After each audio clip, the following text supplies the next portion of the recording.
Dice la palabra del Señor: y le enviaron algunos de los fariseos y de los herodianos para sorprenderle en alguna palabra. Y cuando ellos llegaron, le dijeron: Maestro, sabemos que eres veraz y que no buscas el favor de nadie, porque eres imparcial y enseñas el camino de Dios con verdad. ¿Es lícito pagar impuesto al César o no? ¿Pagaremos o no pagaremos? Pero él, dándose cuenta de su hipocresía, les dijo: ¿por qué me tentáis poniendo a prueba? Traedme un denario para verlo. Se lo trajeron y él les dijo: ¿de quién es esta imagen y la inscripción? Y ellos le dijeron: del César. Entonces Jesús les dijo: dar al César lo que es del César y a Dios lo que es de Dios. Y se maravillaban de él. Dios prospere su palabra en nuestros corazones en esta tarde. Dar a Dios lo que es de Dios. El texto de hoy tiene elementos de política y religión, que es bien interesante. Muchos piensan que si fuesen políticos y tuviesen la oportunidad de gobernar, que las cosas estarían mucho mejor cuando ellos estuvieran en el poder. Pero eso es lo que pasa cada 4 años en nuestras elecciones en este país y en países alrededor de la tierra. Siempre las promesas en elecciones, estamos nosotros en este año de elección y eso es un tira y jala y cada vez peor, y se añade a esto cierto elemento de violencia y se está perdiendo la paz y la gente está perdiendo los estribos y la gente está, mi hermano, ofuscada. Vemos la violencia en las calles en nuestros días, muchos queriendo fomentar anarquía, y la anarquía no es plan de Dios ni es la voluntad del Señor. Dios está muy tranquilo con un gobierno malo que con una gente en anarquía.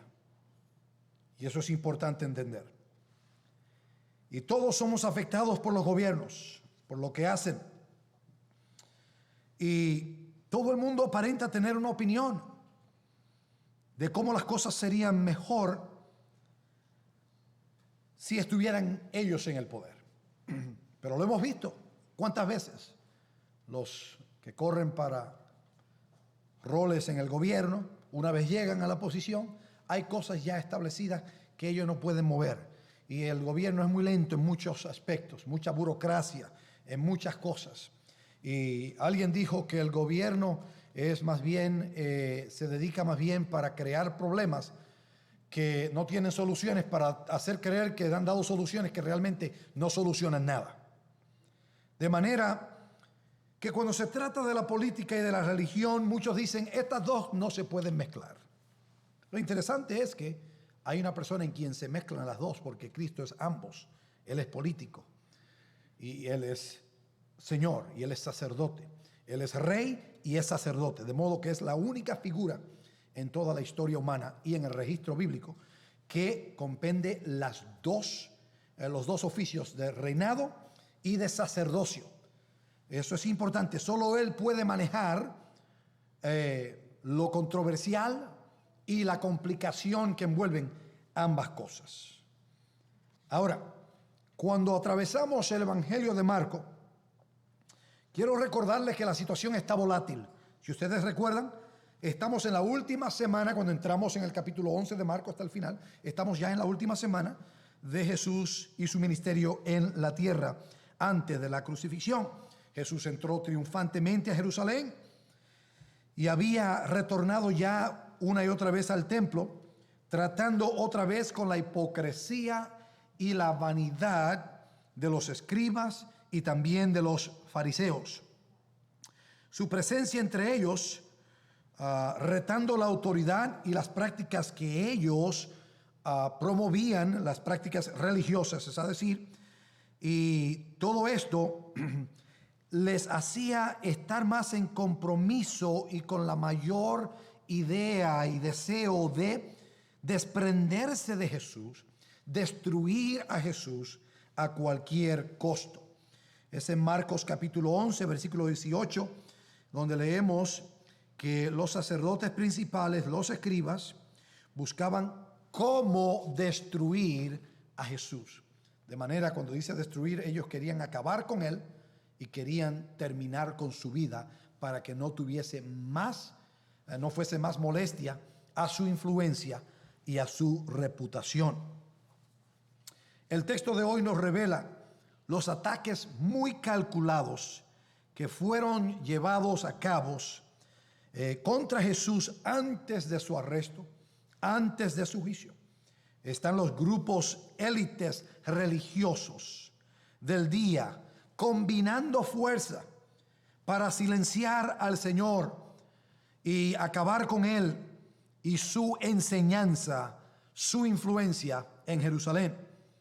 ¿Se acuerdan? Unas semanas atrás hablábamos cómo el Sanedrín, que es el equipo gobernante de la nación de Israel, retaba la autoridad de Jesús. Pero en esta ocasión es una combinación distinta de grupos que se oponían el uno al otro, los cuales gobernaban, los cuales influían, pero era raro verlos juntos, decididos por una causa, unidos por una causa. De manera que cambian su estrategia por una más sutil, pero al final no menos destructiva. El encuentro delante de nosotros, para el lector casual, quizás tiene poca significancia, pero revela grande verdad que todos necesitamos entender y necesitamos abrazar. Los que son salvos por la gracia del Señor han sido comprados a precio, y la Biblia dice que es a precio de sangre. De manera que usted no es solamente ciudadano americano, ciudadano dominicano, ciudadano en Centroamérica, ciudadano en México, pero usted es ciudadano del cielo. Usted es ciudadano del cielo y del reino del Señor. Usted pertenece al Señor Jesucristo, y la lealtad suya es estar sumisa, completamente, enteramente al Señor. Si están los requisitos de lealtad al gobierno terrenal, vamos a entender en el texto de hoy que nuestro compromiso con el Señor es mucho más superior, y Él es supremo por sobre los gobiernos de la tierra. Al mirar el texto de hoy, dar a Dios lo que es de Dios es el enfoque para nosotros. Dos cosas miramos: el ataque planificado, y número dos, la sabia respuesta. El ataque planificado y la sabia respuesta. Y en esta primera parte del ataque planificado vemos cuatro elementos: la cooperación, la motivación, la decepción y la pregunta estelar. Lo primero que vemos es la cooperación. El verso 13 dice: y le enviaron a algunos de los fariseos y de los herodianos para sorprenderle en alguna palabra. Le enviaron. ¿Quién envían? Los sumos sacerdotes, los sacerdotes principales de Israel. Envían a algunos fariseos y otro grupo que viene a colación, los herodianos. En otras ocasiones son los fariseos y los saduceos, los fariseos y los escribas, pero ahora son los fariseos y los herodianos. La asociación es muy extraña por estos dos grupos. Obviamente los líderes principales de Israel son los que los envían, aquellos que tenían la autoridad y la influencia sobre los judíos. No es de sorprender encontrar a los fariseos envueltos en este ataque bien coordinado. Sabemos que ellos eran los que se conocían por ser conservadores en sus prácticas religiosas.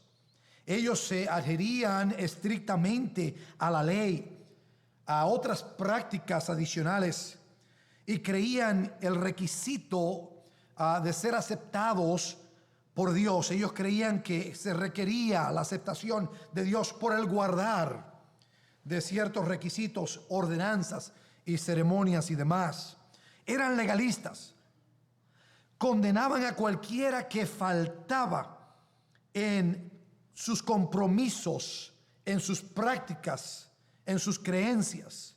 Los fariseos de por sí eran gente que se sentían autorrectos. Ellos se autojustificaban, eran arrogantes, eran orgullosos.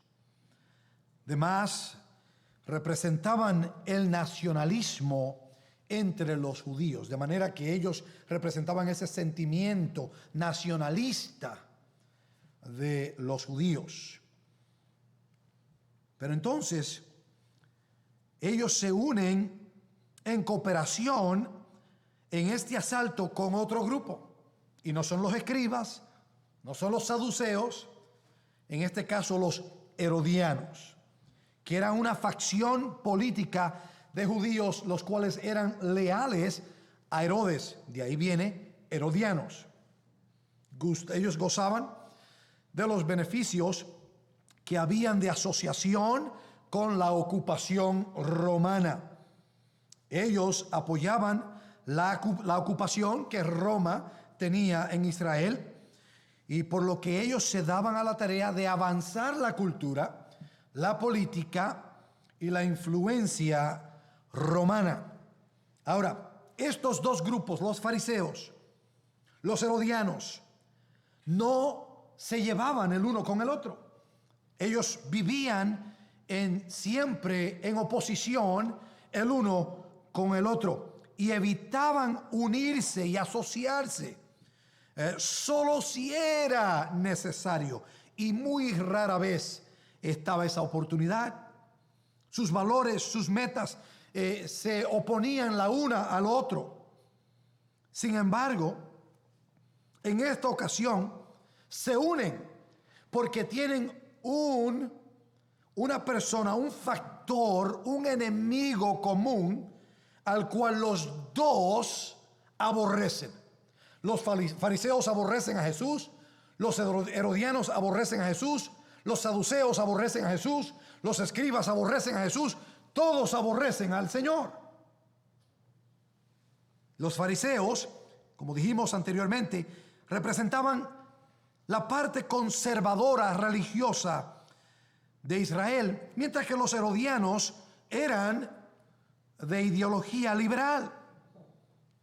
Y aunque se aborrecían ellos mismos el uno al otro, su odio por Jesús les sirvió como factor unificante para entrar en una cooperación con un plan en mente. Lo que es desafortunante es que esta actitud permanece aún hoy. En particular, facciones que por lo general no tienen nada que ver el uno con el otro, se aborrecen el uno al otro, se unen juntos para oponerse al Evangelio y al avance del Evangelio. Hasta esta mañana entendíamos que el pastor MacArthur iba a tener servicio, porque el juez dijo, sí pueden tenerlo, tomen ciertas medidas, pero ya esta mañana la corte y el sistema del condado de Los Ángeles volvió a la corte y les dijo que no pueden reunirse. Así que la guerra continúa. Y siempre y cuando ellos ya dijeron sí, vamos a pedirle a los hermanos que se pongan máscara y que tomen distancia el uno con el otro. Pero eso no es suficiente. Porque no es MacArthur, no es la iglesia del pastor MacArthur. Es el Señor Jesucristo y es el mensaje que nosotros predicamos que el mundo aborrece, y todas las facciones políticas, ideológicas, aborrecen el mensaje de Cristo. Tenemos que nosotros entender esta realidad existente. Y grupos que no se llevan entre sí se unen en tiempos como estos en contra de la iglesia, con el pretexto de salud solamente para simplemente hacer lo que ellos quieren hacer, que es minimizar la influencia y el impacto de la iglesia. Pero oremos por ese pastor y los que están en esa posición para que Dios les dé de nuevo, como decía el apóstol Pablo. Los fariseos querían que Jesús fuese eliminado porque él representaba una amenaza a su agenda religiosa. Los herodianos querían eliminar a Jesús porque Jesús representaba una amenaza a su agenda política.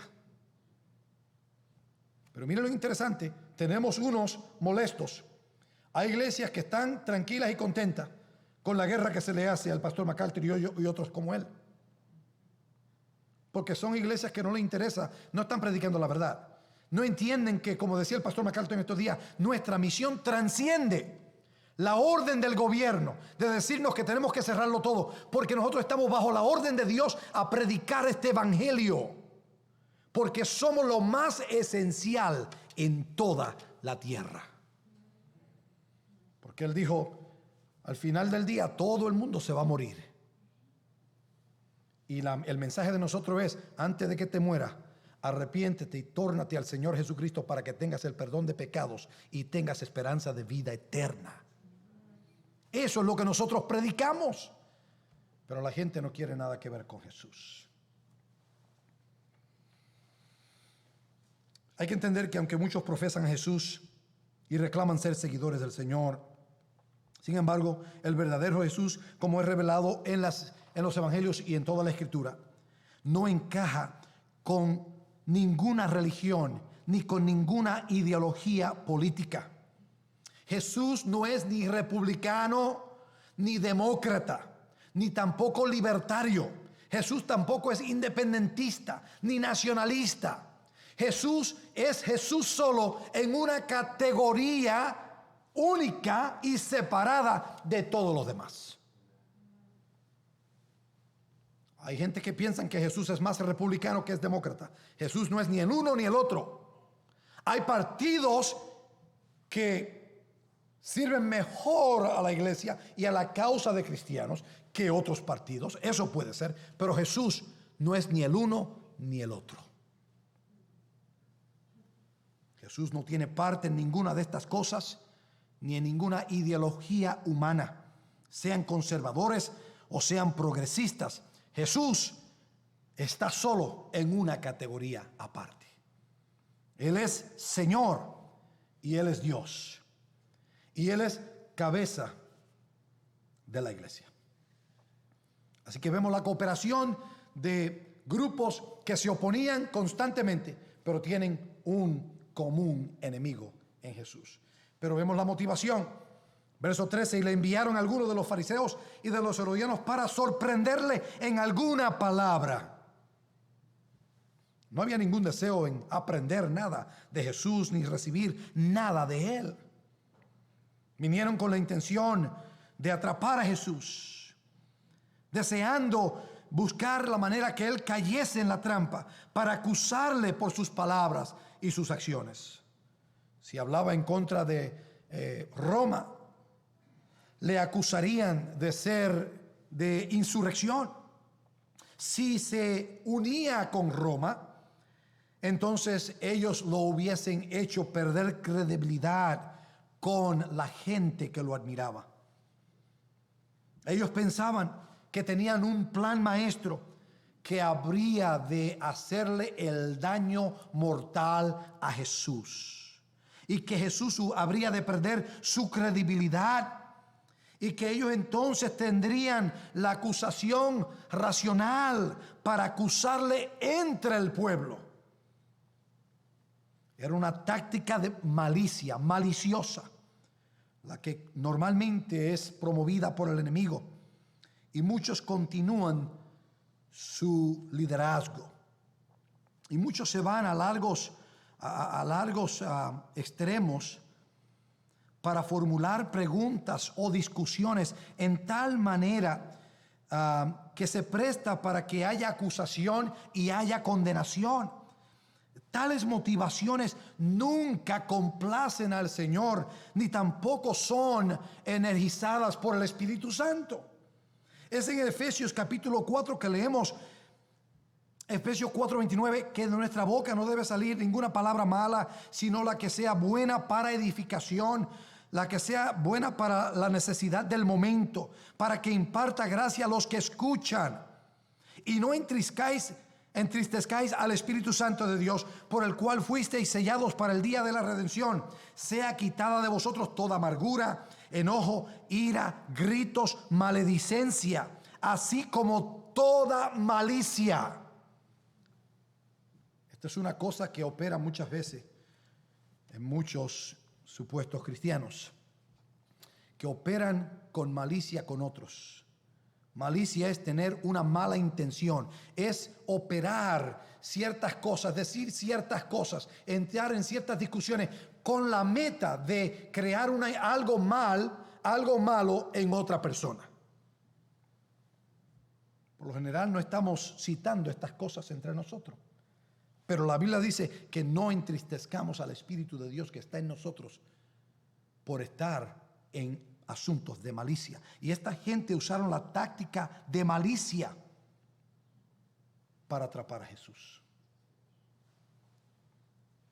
El espíritu de la malicia no debe ser la manera en que interactuamos el uno con el otro y con otros cristianos.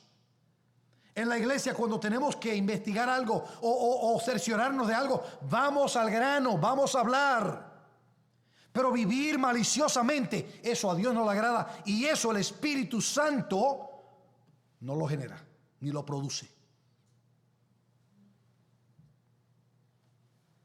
Una de las cosas que opera indiscriminadamente en la iglesia es la malicia, y tenemos que estar conscientes de ese pecado, porque es el pecado de esta gente y lo están usando en contra de Jesús con una sutilidad. Y aunque era sutil y no lucía maliciosa, porque veremos ya mismo cómo fue sutilmente que ellos vinieron maliciosamente en una manera adulante, pero era maliciosa. Porque muchas veces con adulaciones y con el hacer a otros sentirse bien, lo que estamos es escondiendo la malicia que tenemos adentro.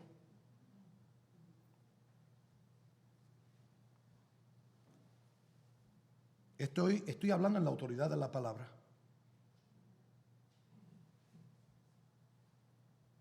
Ahora viene la decepción. Verso 14, cuando ellos llegaron le dijeron, maestro. Decepción, maestro, pero es deceptivo. Sabemos que eres veraz y que no buscas el favor de nadie. Decepción. Porque eres imparcial. Decepción. Y enseñas el camino de Dios con verdad. Decepción. ¿Es lícito pagar impuestos a César o no? Es todo decepción. Es manipulación. La malicia necesita la manipulación. Enemigos usuales que se unen por el odio que le tienen a Jesús y vienen al Señor con palabras halagantes y aduladoras, con alabanza superficial. Se dirigen a Jesús, maestro, buscando proyectar que reconocían su sabiduría y su posición. Ellos revelan una aparente admiración por la integridad de Jesús en su trato en asuntos particulares, sin importar la opinión de otros. Le alaban por la manera en que Él enseña la palabra de Dios y la verdad de Dios, y cómo Él provee guía para otros que le escuchan.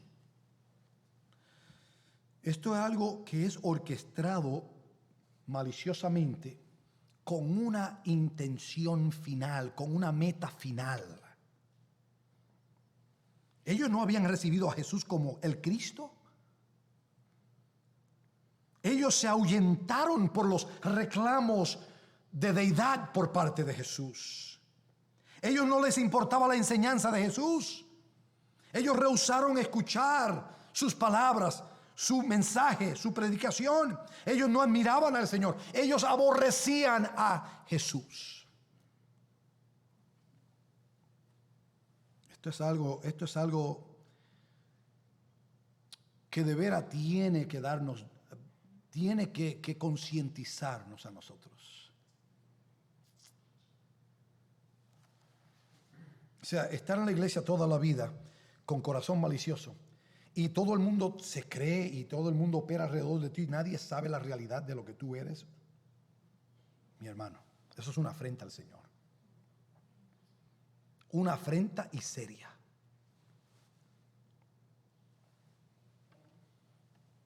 Ellos aborrecían al Señor. Quizás hay gente que dice, pastor, yo no aborrezco al Señor. Examina cómo operas y estás seguro que tú operas bajo su luz y que tú estás abierto a la luz de Cristo siempre y de su palabra. Esta gente hacía un esfuerzo por hacer un jueguito retorcido, deseando que Jesús cayese en la trampa de sus mentiras y de sus esquemas. Y todo lo que dijeron de Jesús fue verdad, excepto que todo lo dijeron en decepción y hipocresía. Ese es el problema. Todo lo que dijeron de Jesús es verdad, sin embargo, era deceptivo y era hipócritamente. Jesús es todo lo que dicen ellos y mucho, mucho, mucho más. Un comentarista dice, hay quienes se retiran, hay quienes se te reirán en la cara, hay quienes se te reirán en la cara y al mismo tiempo te cortarán la garganta. ¿Usted lo ha oído? ¿Usted ha oído el dicho de la gente? Por el frente una cosa, pero por detrás la puñalada. Yo he tenido cuidado en situaciones como estas. Y no quiero decir que la gente no es genuina en sus esfuerzos por animar y estimular. Pero en muchas ocasiones hay motivos ocultos. Muchas veces los halagos y las adulaciones se usan como un esfuerzo para ocultar verdaderos motivos. Muchas veces se adula al predicador, al pastor, pero hay ocultos motivos. Y los que predicamos tenemos que tener cuidado con eso. Jesús sabía suficiente para entender la adulación de sus enemigos. Muchas veces nuestros enemigos nos adulan porque quieren herirnos. Muchas veces nuestros amigos nos adulan porque quieren ser bondadosos y generosos y estimulantes con nosotros. Pero en ambas situaciones es un error ponerle mucho casco y mucha mente a los halagos de otros, aunque sean buenos o sean malos. Usted no puede vivir de los halagos de las personas. El predicador específicamente no puede vivir del halago de nadie. Salir de este púlpito, cada domingo hay domingos que hay halagos, otros domingos no hay halagos. Yo no me puedo acostumbrar a los halagos. Yo tengo que predicar la palabra de Dios fielmente. Que me pilla a mí cuando estoy en el estudio, me pilla a mí cuando predico y me habla a mí, me confronta a mí, lo confronta a usted. Es la palabra de Dios y hablamos en la autoridad de Jesús. Pero el asunto no está en los halagos. Hay que tener cuidado con los halagos y las adulaciones. Lo primero que le dicen es maestro, reconociendo implícitamente la autoridad de Jesús. Pero días antes el Sanedrín decía, ¿qué autoridad tú tienes? ¿Qué autoridad? ¿Quién te ha dado autoridad para hacer lo que hace? La hipocresía de esta gente era increíble. Le dijeron, sabemos que eres veraz. Otra palabra, eres un hombre de carácter íntegro. En otra palabra, tú vives lo que enseñas. Tu vida corrobora con lo que hablas, con lo que predicas. Hay una unión en tu teoría y en tu vida práctica. La conexión es directa. Ellos admiten esto, pero es deceptivo. es hipócritamente. Este es el peligro urgente que yo estoy tratando de alertarnos a nosotros. No podemos pasar la vida en una iglesia, en un templo, y que en nosotros lo que hay es simplemente un montado de decepción y engaño, y nadie lo sabe sino solo el Señor. Usted asegúrese que mejor disfrute la vida en el mundo y no en una vida de engaño dentro de una iglesia. Que lo de usted no es real. Lo de usted es simplemente un montado religioso.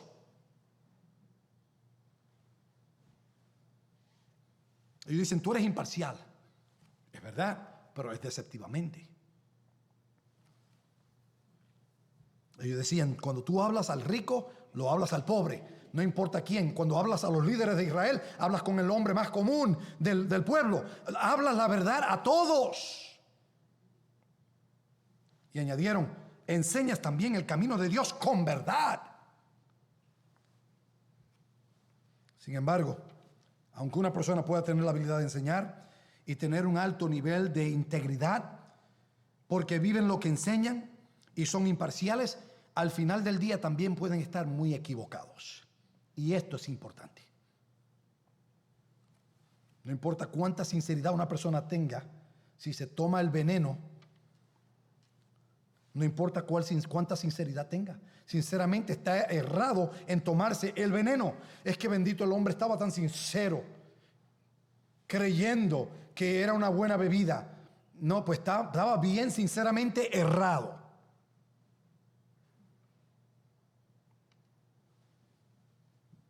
La sinceridad no es lo que hace la diferencia. La diferencia la hace si estás en la verdad o en el error. Y eso es importante. Ellos entonces reclaman que Jesús tenía ambos buen carácter y un buen entendimiento de las Escrituras. Y estas dos cosas son importantes en todo predicador y en todo el que enseña en la iglesia. Pero estas personas se pusieron de acuerdo para poner una movida deceptiva en contra de Jesucristo. Ellos conocían también por experiencia personal el poder del orgullo humano. Ellos entendían que si tú adulas a un hombre, lo tienes en tu mano. Si alabas a un hombre, lo tienes en tu mano. Simplemente adúlalo siempre, halago siempre y lo tendrás en tu mano. Yo he aprendido a coger todos los halagos que vengan donde mí. Como dicen en inglés, con un grain of salt. Como un granito de sal.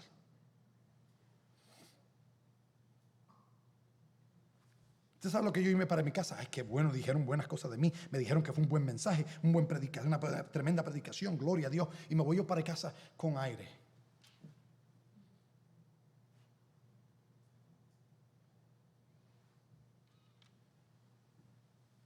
O cualquier predicador, ¿verdad?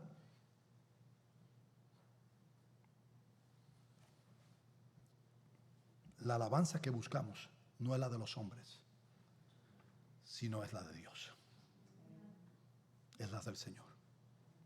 Porque va a haber un día que vamos a decir algo en el mensaje que no te va a gustar y ese día no hay halagos. Ese día no hay adulación. Ese día, ¿dónde está la puerta más cerca para irme a mi casa? Porque el mensaje y el sermón de hoy no me gustó. Porque me tocó una llaga. En lugar de decir, Señor, gracias. En lugar, Señor, gracias por hablarme. Me voy, déjame meditar en esto más. Déjame digerir este concepto, esta idea de tu palabra, esta ordenanza de tu escritura, del sermón de hoy. Déjame meditarlo y ayúdame, Señor, a proyectarme en la dirección tuya.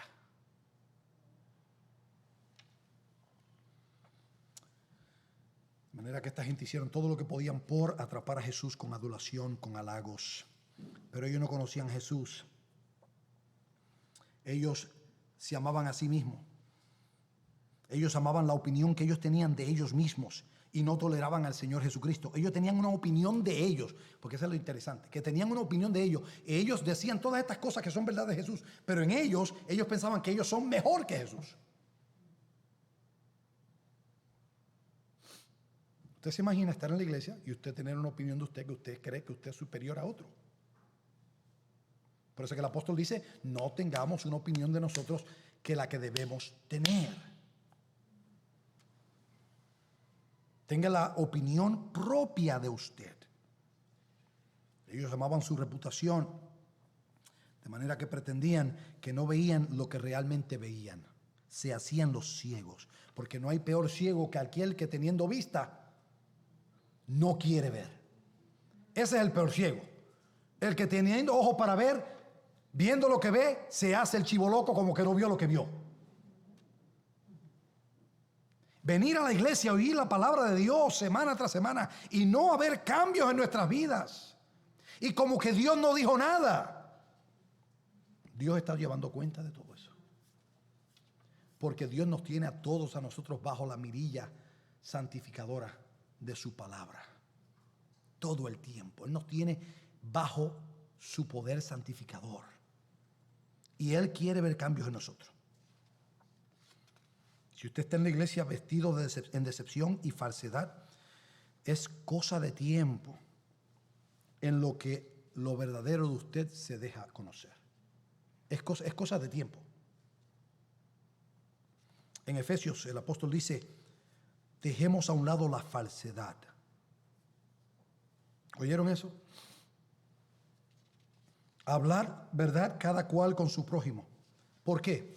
Porque somos miembros de un mismo cuerpo. Esa es la raíz o la base fundamental por la cual tenemos que hablarnos la verdad. Hemos sido lavados por la sangre de Cristo y hemos sido puestos en un cuerpo por el Espíritu Santo y ahora somos miembros los unos de los otros. No debe haber falsedad unos con otros. El Salmo 101, verso 7 dice, el que practica el engaño no morará en mi casa, dice el Señor. El que habla mentiras no permanecerá en mi presencia. Usted puede que esté en la iglesia muchos años,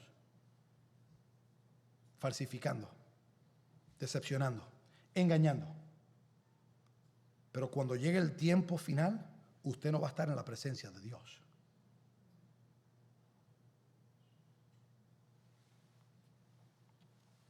Los deceptores por lo general halagan a los hombres, buscando reemplazar a otros y montarse en los lugares y en las posiciones. Los que decepcionan son hipócritas, tienen apariencia de piedad, se enmascaran en religión, pero serán detectados por el Señor Jesucristo y no tendrán lugar en su casa.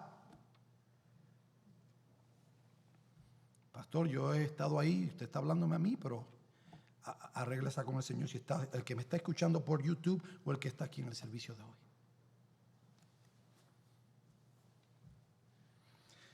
Ahora vamos a ver la pregunta. Verso 14. Y cuando ellos llegaron le dijeron, maestro, sabemos que eres veraz y que no buscas el favor de nadie porque eres imparcial y enseñas el camino de Dios con verdad. La pregunta, ¿es lícito pagar impuesto a César o no? ¿Pagaremos o no pagaremos? Después de toda la adulación, aquí viene el anzuelo, aquí viene ahora el golpe. Porque ellos lo empaparon, lo amasajaron y lo hicieron sentir tan bien, como si el Señor necesitaba los halagos deceptivos de ellos, para después venir con la daga. ¿Es lícito pagar impuesto al César o no? Y este es un impuesto particular, porque habían distintos impuestos. Ellos sin duda habían puesto mucho que pensar en esta pregunta. Ellos asumieron que Jesús de esta no se sale. Ellos asumieron que aquí lo vamos a atrapar. Ellos de seguro que se sentían cuando estaban juntos programando, haciendo el complot para cómo iban a ir a donde él. Ellos tienen que haberse sentido, wow, a ti al que salió con la pregunta, tú te vas a llevar el premio. Cuando terminemos y lo enganchemos, vamos a hacerte una celebración grande a ti. Ellos creen de verdad que van a engañar a Jesús y que van a hacerlo caer en trampa. lo menos que ellos esperaban es que Jesús iba a hablar, iba a contestar legitimizando el gobierno. Eso es lo primero. Ellos no entendían que Jesús iba a decir, el gobierno tiene su rol.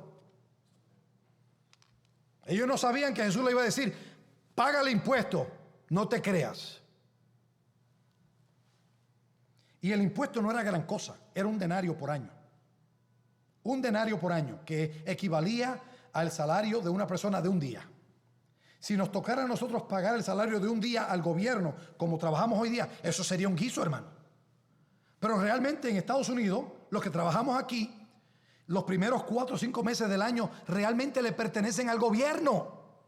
Todo lo que ganamos equivale en esos 4 meses lo que se le paga al gobierno durante todo el año.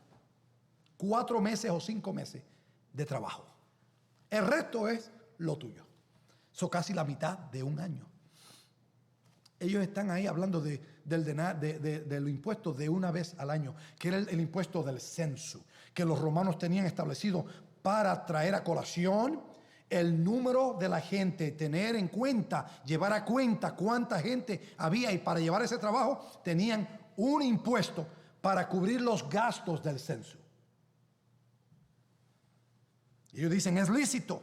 Y no era una pregunta legal en torno a la ley romana, era una pregunta legal en torno a la ley de Dios dada a través de Moisés.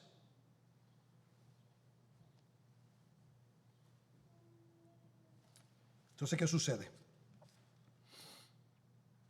Ellos le dicen, ¿tenemos que pagar impuestos o no? Los herodianos en particular sostenían que el gobierno, el Estado romano, era superior y que dominaba aún por sobre la religión. Tenemos mucho de eso en nuestros días. Hay gente que de veras creyente, supuestamente, que creen que el gobierno domina por sobre la religión, por sobre la iglesia. Léase la declaración del pastor McCarthy en estos días, léala, para que usted entienda que la cabeza de la iglesia es Cristo y no es el presidente de Estados Unidos, ni los gobernantes de los estados, ni los líderes locales, ni los reyes de otros países, de otras naciones. La cabeza de la iglesia es Cristo. Pero los herodianos sostenían que el gobierno dominaba la religión. Los herodianos en particular no solamente sujetaban la religión al Estado, pero también tenían una mentalidad mundana y negaban mucho de lo supernatural, incluyendo la vida después de la muerte. Los fariseos, por otra parte, eran leales a su independencia y soberanía judía. Ellos tenían las prácticas religiosas y tenían los enfoques religiosos y sostenían que la religión dominaba por sobre el gobierno. Ahí estamos nosotros, estamos de acuerdo con ellos en ese respecto. Pero ellos rechazaban la autoridad romana y el impuesto romano. ¿Ve? Ya ahí es donde estamos en dificultad y en diferencia con ellos. Porque no es lo que el Señor está enseñando.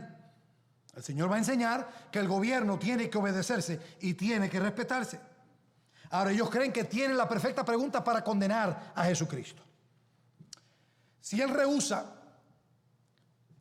el pagar impuesto a César, lo van a acusar de estar en contra de insurrección, de estar en insubordinación en contra del gobierno existente. Si Él dice que hay que pagar el impuesto, entonces van a decir, entonces simpatiza con Roma, y lo van a hacer perder su credibilidad con el pueblo que no quería saber nada de Roma. Entonces está la moneda, que la moneda tenía, la moneda de la que ellos traen, que Jesús dice, tráeme la moneda, tenía una inscripción, y tenía una inscripción que había sido acuñada en el año 17 después de Cristo, años después de Jesús comenzar su ministerio. Y la inscripción leía, César, Tiberio César, hijo del divino Augusto. ¿Oyeron? Tiberio César, que era el gobernador existente en aquel momento, era hijo del Augusto que había muerto, que suponían que el Augusto que murió, una vez muerto, fue deificado y ahora era un dios. Entonces ellos acuñan la moneda y le ponen Tiberio César, hijo del divino Augusto, hijo del dios Augusto. De manera que la moneda reconoce a Tiberio, hijo de Dios, y a Augusto como el verdadero Dios. En el otro lado de la moneda decía Pontifex Maximus, que es máximo pontífice. En otras palabras, que Augusto era el sumo sacerdote. Y él era el sumo sacerdote de la religión pagana del Imperio Romano. De manera que los judíos no solamente aborrecían el impuesto, mas aborrecían la moneda, porque la moneda estipulaba una violación a los 2 primeros mandamientos. No tendrás otros dioses delante de mí, y el segundo, no te harás imagen de Dios. Era una trampa mortal la que le estaban haciendo a Jesús.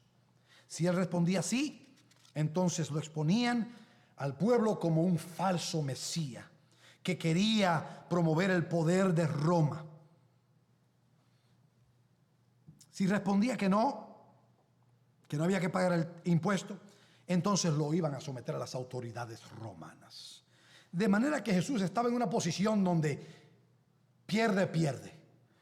Va a perder en cualquiera de las posiciones. Ellos están seguros que él no va a poder responder en una manera satisfactoria que le vaya a salvar. Pero ellos no sabían con quién estaban lidiando. Ellos no se percataron que estaban bregando con aquel que dice Colosenses 2, que dice que en él están escondidos todos los tesoros de la sabiduría y del conocimiento. Oigan bien, en él se esconden todos los tesoros de la sabiduría y del conocimiento. No solamente él tiene toda la información, todo está incorporado en él, pero también la aplicación de estos se halla todo en él. Él es el que define todas las cosas, todos los conocimientos habidos por haber son definidos por Jesús. ¿Crees que tú podrás superar sobre Jesús en tu astucia? ¿Se acuerdan el Chapulín Colorado? Se creía que era el más astuto de todo el mundo. ¿Y cuál era la frase del Chapulín Colorado siempre? No contaban con mi astucia. Y cuando usted veía todo el programa, era el más bobo de todo. Pero él se creía que era el más astuto. Isaías, el profeta, en capítulo 5, verso 21 dice: ay de los sabios a sus propios ojos e inteligentes ante sí mismos. Ay bendito. Como dicen los puertorriqueños. Ay los dominicanos. No sé cómo dicen los mexicanos. ¿Cómo dicen los mexicanos? Ay, pobrecito, se fue a ajuste. Ese ay en la Biblia implica que tú estás en un problema del que no vas a salir. Y son 2 palabras, ay, A y la Y. Ay bendito de ti, ay de ti. Y dice ay el profeta Isaías: ay de los sabios en sus propios ojos y los inteligentes ante sí mismos.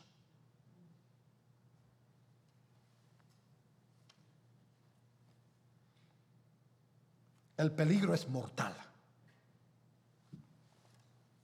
Sabiendo esto, si vives en tu propia religión, en tus propias tradiciones, en tus propias ideas, conforme al consenso general de los sabios, rechazando la palabra de Dios, las cosas no van a terminar bien para ti, ni para ninguna otra persona que ande en el mismo patrón de vida en el que tú andas.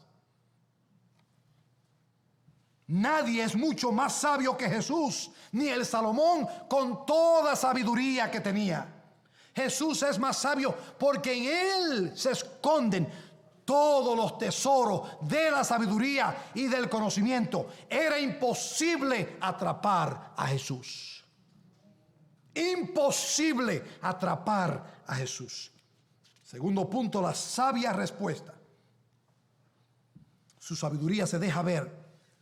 Pero él, dándose cuenta de su hipocresía, les dijo: ¿por qué me estáis poniendo a prueba? Traedme un denario para verlo. Tráigame la moneda. Pero el texto dice, dándose cuenta, quiere decir que él entendiendo, que él conociendo la hipocresía de ellos. Y les pregunta, para que ellos sepan que él sabe el complot y que él sabe cómo se desarrolló el complot en el lugar escondido en la noche antes. ¿Por qué ustedes me están poniendo a prueba? ¿Por qué me están tentando? Él posee la omnisciencia. Él está completamente al tanto de las actitudes y motivaciones del corazón humano. Él no estaba sorprendido ni fue hallado fuera de base por las tácticas de ellos. Él conocía la hipocresía de ellos. En esencia, hipocresía significa el acto de reclamar, creer algo, pero actuarlo en una manera distinta. La palabra se deriva del término griego actor. La palabra hipocresía viene del término actor, que literalmente es uno que se pone una máscara, no como las que tenemos puestas en el día de hoy. En otras palabras, una persona que pretende ser lo que no es. Jesús conocía la hipocresía de ellos. Y la pregunta que nos hacemos ahora mismo es, ¿cómo nos conoce Jesús a nosotros ahora mismo, en el día de hoy? ¿Cuál sería su evaluación de nosotros en este momento? Del Señor nada escondemos. La Biblia dice que sus ojos son como llamas de fuego. Cuando Juan vio a Jesús en el lado de la gloria y observó sus ojos, fue aterrorizante. Porque los ojos de fuego de Jesús son un indicativo de que son ojos penetrantes y que no hay recóndito en el corazón de nadie que le pueda ocultar algo a él. No hay maldad, no hay pecado, no hay engaño, no hay mentira que usted pueda esconder en usted, que Jesús no la vea y la ve latente. Eso es lo importante. Nosotros no estamos predicando un Cristo que está muerto, un Dios que está muerto. Si estuviera muerto, no, vamos a cerrar esto aquí. Vamos a convertir esto en una casa de club, un club nocturno. Pero nosotros guardamos lo sagrado de este lugar y la reunión y la asamblea semanalmente. Porque nosotros servimos al Señor, quien vive, quien es, quien lo ve todo, quien lo sabe todo y quien es el único que nos puede salvar a nosotros. Y nos ama. Y nosotros, dice la Biblia que nosotros le amamos a Él. ¿Pero por qué le amamos a Él? Porque Él primero nos amó a nosotros. Gloria a Dios por eso. Le dice, ¿por qué me prueban? ¿Por qué me prueban? Venían con intenciones demoníacas para destruirles. Hermano, que no sea la intención de ninguno de ustedes y de ninguno de nosotros en la iglesia jamás. Que lo que nos queda de vivir en este mundo, en esta tierra, en esta vida, sirvamos al Señor con corazones sinceros de verdad y viviendo en la verdad del Señor, aplicando su verdad a nuestras vidas. Cuando el Señor nos habla, mira, arregla tu proceder. A Ezequías, Señor, dame más tiempo para arreglar mi vida. Y fue peor los 15 años que vivió de más. Mejor si hubiese muerto los primeros 15 años antes. Pues ordena tu casa porque te vas a morir. El Señor nos está hablando toda la semana porque esto es un asunto de vida o muerte. La reunión y asamblea de la iglesia es porque es asunto de vida o muerte. Hay santificación en operación y hay salvación en operación para aquellos que no conocen al Señor. Cuando nosotros nos reunimos aquí, el mundo y el que viene inconverso viene aquí, tiene que ver que Dios está obrando en nosotros, que nosotros somos pecadores del mundo, pero Dios está santificándonos y que nos está moldeando y que nos está formando más a la imagen de Cristo. Los que nos conocen tienen que ver que tiene que haber cambio en nuestra vida. aquellos que están más cercanos a nosotros, aquellos que se llegan a la iglesia. Todo el que llega aquí depende de usted. No es del pastor. Yo no tengo acceso a todo el mundo. No lo tengo, amados hermanos. Usted tiene acceso a personas que yo no tengo acceso. Usted se interactúa con gente en una manera más cotidiana que yo. Pero cuando usted lo haga, asegúrese que usted está dando testimonio de la obra de Cristo en usted. Para que el otro se motive a buscar al Señor, a amar al Señor y a dejar que su vida sea santificada por la palabra del Señor. Pero si otro se da cuenta que lo de usted es un juego, o que lo de usted no es tan en serio, y que usted trata, no, yo, esto es acá nosotros, o esto soy yo acá, y que usted tiene su propio bembé allá, eso al Señor no le agrada. Usted no está divorciado de la iglesia, y su santidad es su mejor regalo a su iglesia. Su piedad es su mejor regalo al Señor y a la iglesia. Démonos a la tarea de no vivir como esta gente, hermanos. Esta gente fueron destruidos finalmente en el templo, de la manera que Satanás fue destruido y fue derrotado en el desierto. Se lo trajeron en el verso 16. Y él les dijo, ¿de quién es esta imagen y la inscripción? Le dijeron, de César. Entonces Jesús le dijo, dar al César lo que es de César y a Dios lo que es de Dios. ¿Qué Jesús le está diciendo? Paguen los impuestos. Jesús está diciendo, el gobierno existente es un gobierno sancionado por Dios. Romanos capítulo 13 dice que los gobiernos que existen, es más, dice Romanos 13:1, sométase toda persona a las autoridades que gobiernan, porque no hay autoridad sino de Dios, y las que existen por Dios son constituidas. ¿Está usted en Estados Unidos? Usted tiene que estar sujeto al gobierno de este país. ¿Está usted en República Dominicana, en Puerto Rico, en Cuba, en México, en Honduras, en Nicaragua, donde quiera que usted esté? China, ahí hay un gobierno. Usted esté sujeto a ese gobierno. Usted pague los impuestos de ese gobierno. Porque el Señor dice, dar a César lo que es de César. La moneda es de César. Pero Dios no está buscando moneda de ti. Ahí fue donde le trancó el juego. Le dice, dar a César lo que es de César. Pero den a Dios lo que es de Dios. Y a Dios se le debe toda la vida. ¿Y qué es lo que es de Dios? Porque la moneda tiene una imagen. ¿Qué es lo que es de Dios? Eres tú. Porque en ti y en mí está la imagen de Dios, que por el pecado fue distorsionada. Pero cuando llega Jesucristo al panorama a traer a colación la obra de salvación y santificadora de Dios, Él ahora está transformándonos a nosotros gradualmente a la imagen de Jesús. Cada día que pasa, usted y yo tenemos que parecernos más ¿a quién? A Jesús. Hay cosas que después de 30 años de estar casado, yo estoy haciendo cosas ahora que yo decía a mí, no hagas esto, yo las estoy haciendo ahora. Y a mí me decía, pero tú estás haciendo, ahora ella está haciendo lo que yo hacía antes. Gracias a Dios que no maté a nadie aquí. Antes yo era más rápido en la carretera, ahora yo guío bien suavecito. Pero no es mí ahora. Yo le digo, no es mí, cógelo con take it easy. Ahora piensen esto, hermano. Cada día que pasa, usted tiene que lucir un poco más como Cristo. Dele a Dios lo que es de Dios. Usted tiene que darle a Dios su vida, su mente, su corazón, todo, su conciencia. Désela a Dios. Él no manda a desobedecer el gobierno. Cuando Jesús dice estas cosas, Tiberio estaba en poder. Cuando Pablo escribe la carta a los romanos en el capítulo 13, el gobernador y el grande en aquel entonces del César era Nerón, un hombre malo.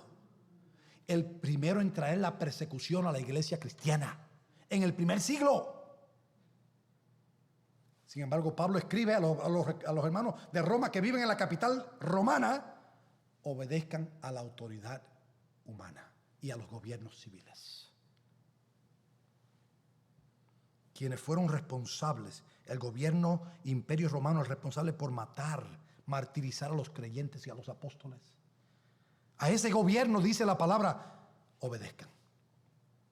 Obviamente hay un punto donde no se obedece. Y es donde el gobierno nos pide hacer algo en contra de la ordenanza de Dios para nosotros.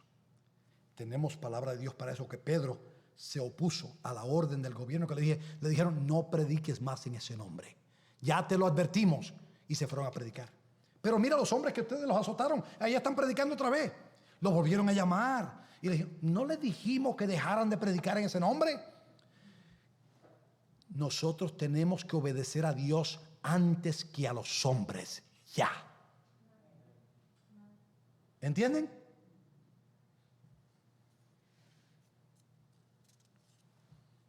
En nosotros está, sin embargo, la imagen del Señor. Y Dios no está buscando de ti una moneda. Él está buscando de ti toda tu vida. Toda tu vida. Toda nuestra vida. Nosotros no nos hicimos a nosotros mismos. Ni tampoco nos sostenemos a nosotros mismos. Tú tampoco controlas tu vida. Tú no sabes ni siquiera lo que va a pasar en el próximo segundo. Ya pasó. Pero viene otro segundo. Tú nunca sabes con certeza lo que va a pasar en el próximo segundo. Y mucho menos en el próximo minuto. Hablamos mañana, la semana que viene. ¿Y qué dice Santiago? Cuando hagas eso, di, si el Señor quiere. Tenemos un sentido de autonomía que no es otra cosa que una mera ilusión. Eso es todo lo que es. Tu corazón está latiendo solo porque Dios no ha dado la orden para que tu corazón pare. Estamos respirando porque Dios no ha dado la orden de que nuestros pulmones cesen de funcionar. Nuestra mente podemos pensar porque Dios no ha dado la orden de que nuestras neuronas en el cerebro dejen de funcionar. Entonces dale a Dios que te creó, dale a Dios que te sustenta, dale a Dios que imprime en ti su imagen, dale a Él lo que a Él le pertenece. Dale tu vida. La persona más miserable es el ser humano egoísta. Ese es el ser humano más miserable del mundo y el cristiano más miserable también. El que goza de la vida es aquel que vive bajo el señorío y es esclavo de Cristo.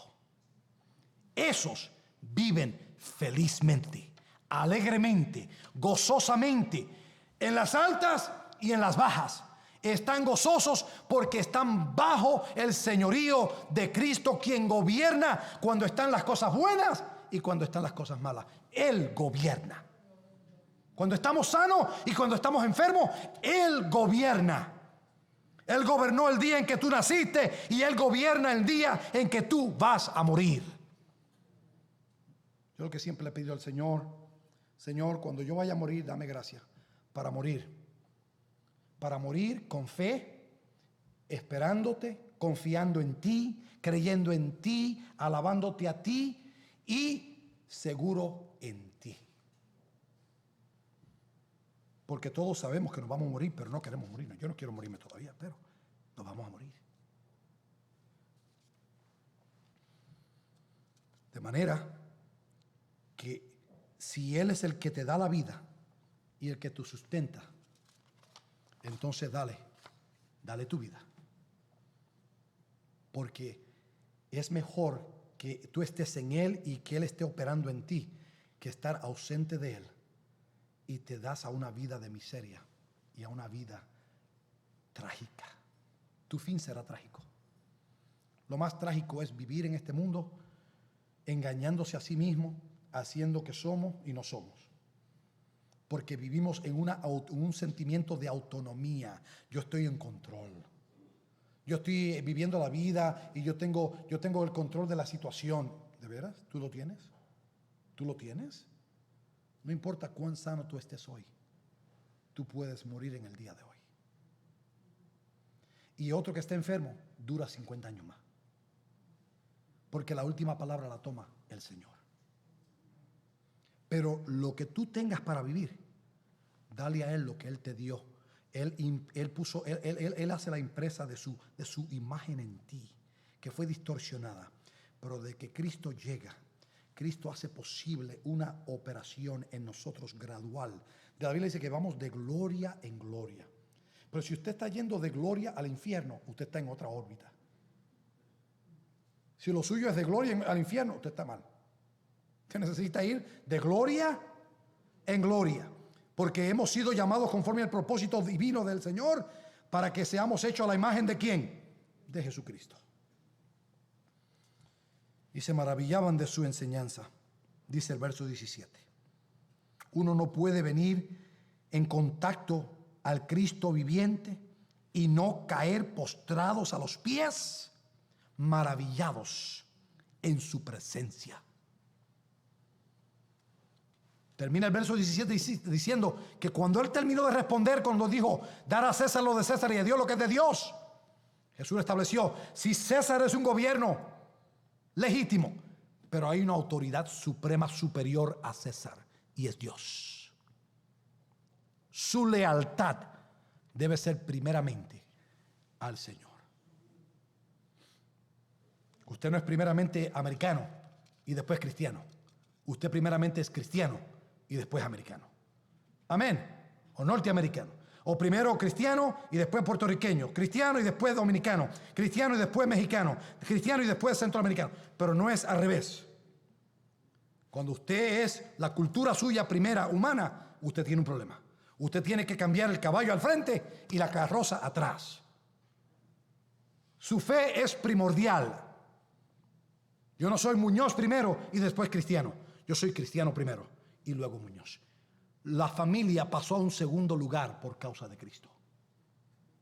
Amén. La familia Muñoz no es primero para mí, ni para alguno de los Muñoz que están aquí. Cristo es primero. Porque la iglesia no es solamente una familia. Somos muchas familias. Y todas las familias estamos unidas por un solo factor: Cristo Jesús. Estemos de pies.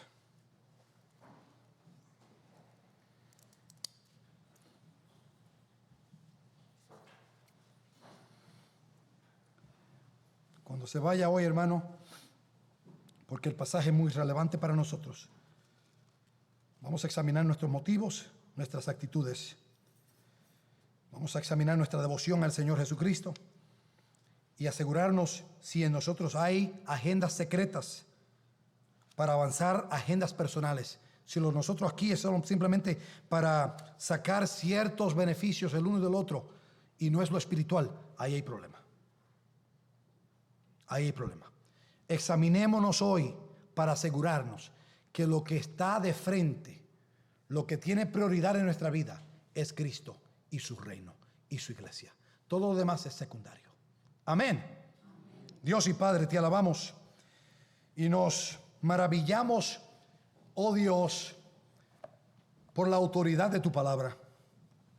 Nos maravillamos, oh Dios, porque, Señor, tu palabra toca la realidad de nuestras vidas en una manera poderosa.